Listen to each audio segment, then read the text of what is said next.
Working around the clock so that you never miss a story. This is RT International. We are live from the Russian capital. Welcome, it's good to see you. Well, to start us off this hour, hot on the heels of suggesting that the West may have to one day put boots on the ground in Ukraine, the French President Emmanuel Macron has once again weighed into the conflict, comparing European countries with cowards. But his words seem to be putting the German defense minister on edge. We are certainly approaching the time in our Europe when we must not be cowards. We never want to see the dramas to come. The fact that war has returned to our soil, that powers that have become unstoppable are extending the threat every day, attacking us. We have to meet the challenge of history and match the courage it implies. Who can offer more? Who is more courageous or who is more whatever? It is not about who wants to do more. We have to focus on that. This is what Ukraine really needs the most. We don't need really, from my perspective at least, discussions about boots on the ground or having more courage or less courage. This is something which does not really help solving the issues we have. Last week, Macron raised more than a few eyebrows when he said NATO could send its troops into Ukraine. That sent alarm bells ringing in the capitals of many of France's allies and rapid calls for clarification. But on Tuesday this week, the French president was doubling down on his words, causing Washington to once again throw water on the Élysée Palace in an attempt to cool passions. I'm not going to parse President Macron's words. I mean, he certainly has every right and ability to speak for himself and his views. All I can do is speak for President Biden, Commander-in-Chief, and the President has been clear. We have been extraordinarily strong in leading international efforts to support Ukraine for the last 2 years. He's also been very clear since the very beginning of this war. There's not going to be U.S. troops on the ground fighting inside Ukraine. Meanwhile, debate over Germany sending its long-range Taurus missiles to Ukraine has still not been put to bed. That is despite the Chancellor's refusal to supply them. But his foreign minister seemingly contradicted him, saying that strong consideration must be given before just fully rejecting the option.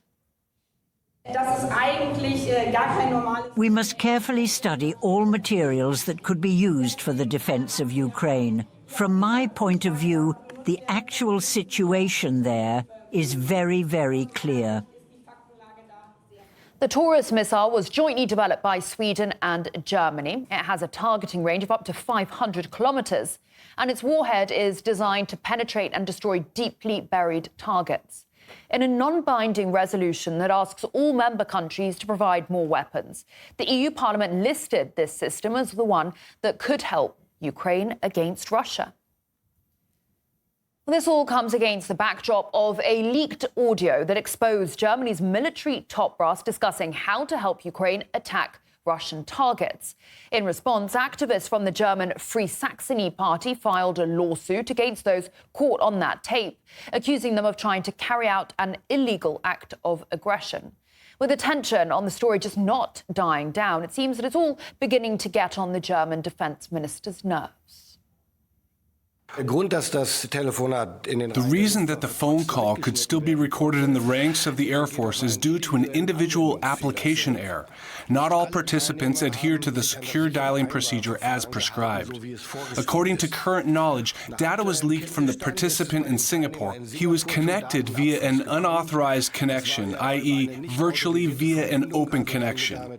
This is exactly what Putin wants to achieve. Over the course of several months or at least several weeks, he sets the agenda for what we are discussing here in Germany. Whether it is support for Ukraine in one form or another, how successful Ukraine is, whether it can win the war or not, time and time again, this is an agenda imposed from outside by certain events. I am very angry about this story, among other things, because we have been dealing with only this topic for 3 days. Former U.S. Army reservist Scott Bennett believes that German officials are trying to distract the public from what actually matters in this story. I think we're watching an implosion of Germany and an implosion of NATO, and it's reminiscent of that climactic final scene in the film Caddyshack when the golf course starts exploding because of explosives set off by one of their own gardeners. In this case, it's Annalena Baerbock, and it's Schultz, and it's, of course, others like Biden and Rishi Sunak. And they're coming apart at the seams, and they're engaged in all sorts of distraction operations and distraction articles, from the revelation from some Far East Singapore defense minister about F-35s as a distraction to somehow lure people away from the currently sizzling topic, which is Germany's admission of pre-planning an act of war against Russia by attacking its infrastructure in the Crimean Bridge. And then when that is exposed and they start eating their own, the first one they eat is the scrawny little zombie Olaf Scholz, who looks like a shoe cobbler. And they start positioning Annalena Baerbock to replace him. And she becomes very militant as the George Soros puppet she is, and the Klaus Schwabian that she is. She tries to say become more militant and give everything Ukraine we can. Meanwhile, a key figure who's attempted to unite Western powers against Russia is set to bow out. The US Deputy Secretary of State, Victoria Nuland, is poised to leave her post in the coming weeks. The Russian Foreign Ministry attributed her exit to, quote, the failure of the anti-Russian course of the Biden administration. To delve more into that story, head on over to our website, rt.com.